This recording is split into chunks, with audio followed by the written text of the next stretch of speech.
bago na ka nakamaningod ko, this is a message to future Veron sa iyang birthday. So, nag-order ko sa imong gift and niyabot to siya karon. Karon kay it's April 28. Wala adlaw nga. Wala si Papa. Ano yung gift? Bleh, wala ka balo. Ano siya i-unbox? Okay, what if mali ito yung order, diba? So,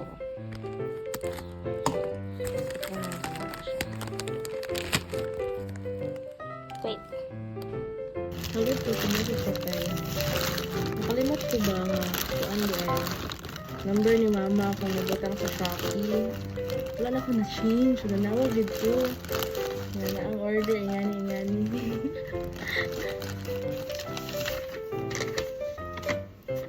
So, this. Yung order ng bag. Para mo na ako sa pinagyan. So, kadamdam ka ito nga to sa SM. Anak ka nga. Ano, unsa kayo feeling nyo nga magawas sa mall? Nagpipit ka sa bag. So, takata ka bag para dito niyo.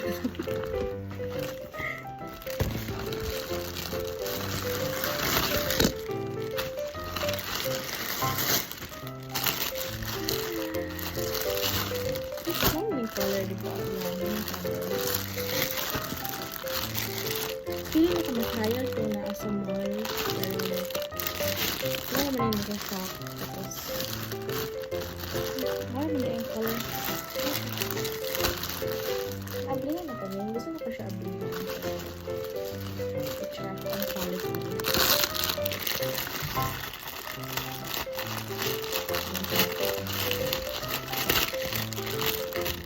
Tanggalan na kong price.